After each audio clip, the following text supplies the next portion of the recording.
it's an unforgiving thing to do. It's not like if you're like, you know, writing a book. This is David Rainger. Maybe you've heard of him, maybe not. With electronics, it just doesn't work. It just doesn't work. And you try something, and you go on for days with nothing. And then suddenly you do something and it works. He's a creator, an artist, and a pedal designer from London. I like LEDs, like a lot. He invented this, and this, these, and this guy. I found myself slowly becoming obsessed with his pedals, and I had to find out, who is Rainger FX? So, how did you get into this, into building pedals? I was, actually, at the very start, I don't really know why I was interested in them, but I think it's just because it made me sound like a rock god. And then a little while after that, I was working as a journalist with musicians magazines, reviewing them. Okay. A lot. So, and that means you all these amazing stuff passes so what through your years? hands, yeah. This would be late 80s to early 2000s, probably. So maybe your job, you're literally being handed a electro-harmonics pedal or something. This new pedal called a whammy pedal by Digitech. Digitech. The editor of the magazine knew that what I was into, and anything new that he got a whiff of, he would send my way, you know. So I was trying out all kinds of stuff, you know, and really got to see amazing things, you know. I think Digitech are fantastic. The space station, unbelievable, you know. Not hard to review. Of wizardry. Yeah. And so I would just collect these and use them and modify them, and I would have people who I could adapt them, for me, you know. And I would use them I was doing a lot of sessions, recording and stuff. And so I would drag all these down, I would use them on sessions and things. And the guys who were adapting them for me, then I started to say, can you make me one that does blah, blah, blah, you know. And they would. And after a while, I thought, can I do that? I don't know. And I got a book out of the library, and I had this part-time job where I had big chunks of spare time that I was paid for. So I would just work my way through these textbooks, really. As in the time-honoured fashion, I downloaded a circuit off the internet and put it together, and it worked. I couldn't believe it. It was a diagram. A diagram, okay. And I needed to connect these things up, and it was the Fuzz, and I couldn't believe it. It worked. It was such a thrill. And so then you go, well, what else is there? And you like download something else, and it doesn't work, and you go, why doesn't the other one work? Why doesn't this work? You know, and that's what I'm doing right now.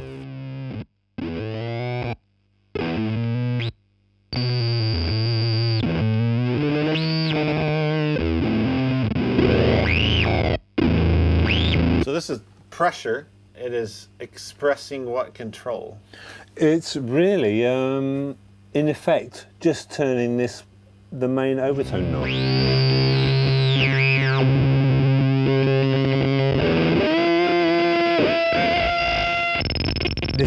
This pedal is like, someone said it was like if Darth Vader and R2-D2 had a child.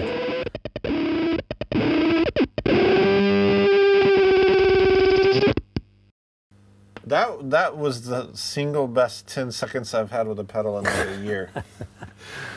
That's good. No, it's phenomenal. This guy, like, who does this? The Eagle controller, yeah. Who does this? It's well, the Eagle thing is, yeah. I think like everyone, people very often want to control their sound in real time while they're playing. Yes, definitely. And I thought I want to do that, but I just didn't want to carry expression pedals around. They're just huge and they weigh a ton. There's nothing inside them. Yeah. And I just thought it's got to be a better way. So it's not as accurate as a rocker pedal, you know, but sure. But it's a way of just getting some expression into your playing.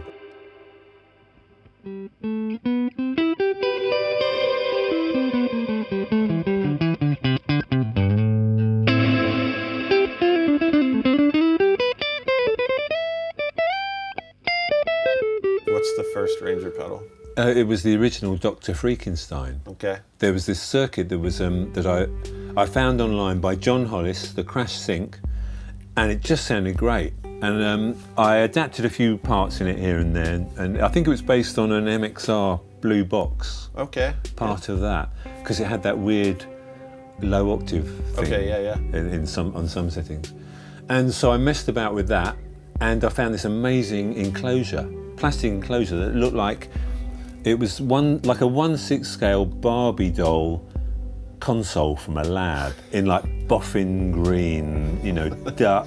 And I found a knife switch, and you put the knife switch on it, and it was an electrocution control console by Mattel.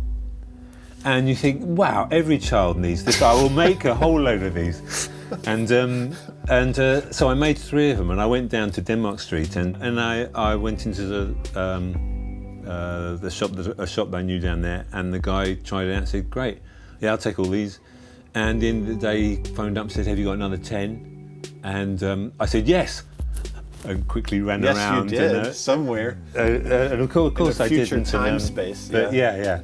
And it went on from there, really. That is so amazing. But I remember when people did start to buy them, I was so touched. I was just so amazed that someone wanted to buy this. And I would like hand solder and wire, all the tinning, everything, and all the careful one. Like so many hours into each pedal, and these pedals are just really intricate, and I'm amazed they worked. Because I just couldn't believe someone would buy them, was interested in what I was doing. And I mean, I loved them, thought they were great, but I had no idea. Yeah. And that's the best feeling, yeah. Yeah, and so that's where I'm now. I'm doing it, and I'm amazed people are into them, and so really, really delighted. I love branding. It's my favorite part of it, and you have such a clear branding. I know so many great pedals and designs and all these things, and sometimes the company won't have a branding. Yeah. I just love the brandings, and so when I see your stuff, it's like, I know what that is. I instantly know what it is. Well, like, that's great. Yeah. How'd you get there with your look and your branding and the feel of it? And I like the future of the past. I like what people in the past thought of the future. See, like the NASA font from like about 1970, and you're like, oh man, that is just so great. I like bright colours, and I like things to attract me. Yeah. And I don't want to make anything unless it's cute, and I get obsessed with it, and I want to carry it around, and I just want to pick it up while I'm watching TV or something or other. Mm-hmm. And I think the look is all part of that. Working with Rich DeMeo from Staten Island, New York, who's been doing amazing stuff with the graphics, and is an important resource really in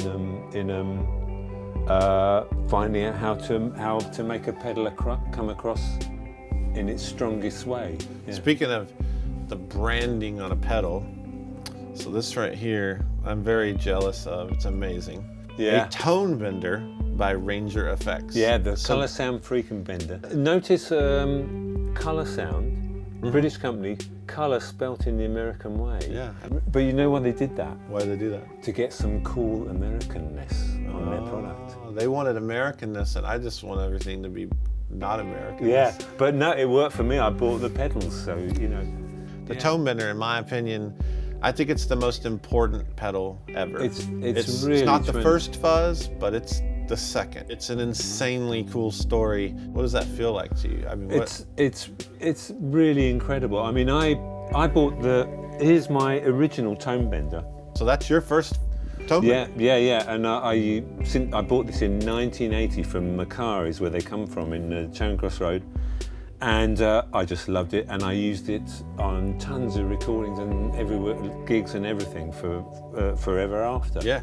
And then after a while, Macari started, when I started making pedals in 2009, Macari started selling the pedals, and Anthony Macari, the son of the guy that sold this the to me, lineage of the store that the tone bender came from. Yeah. He said, oh, we should do a collaboration, and I was like, yeah.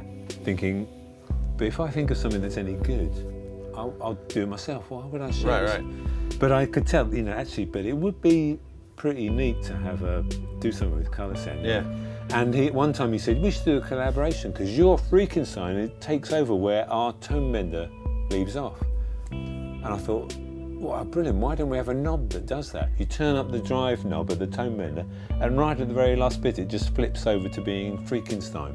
Yeah. But the trick is you've got to have all the controls all flip over as well. You can't have any, you don't want to have to switch any switches. You want it just to naturally suddenly be, you know, the monster comes alive and it morphs into this new weird high intensity gated fuzz thing. So it's two very, very contrasting fuzzes. The tone bender is like, is it diodes and transistors being it's just mistreated and stuff, and it sounds huge and juicy and chunky.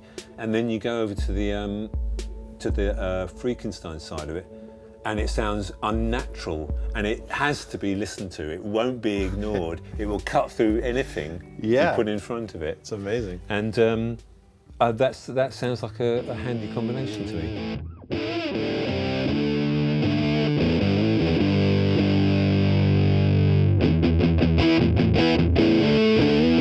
Okay, take it to Frankenland. Wow, it literally clicks over. Yeah, yeah. Like you.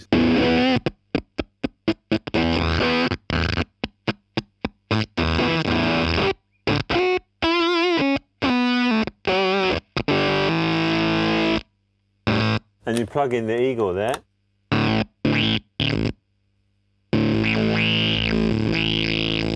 All that good stuff. So it's that commonality of the bleep. Yeah, yeah.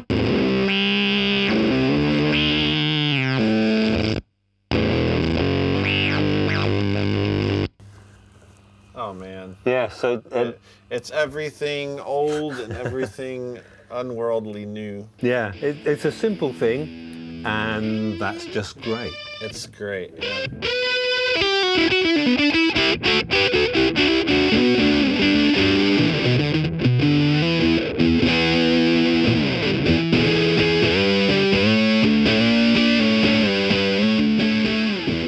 So can you imagine when I took, so I did a prototype of this, Anthony loved it, and we, you know, tweaked a few things here and there. Yeah.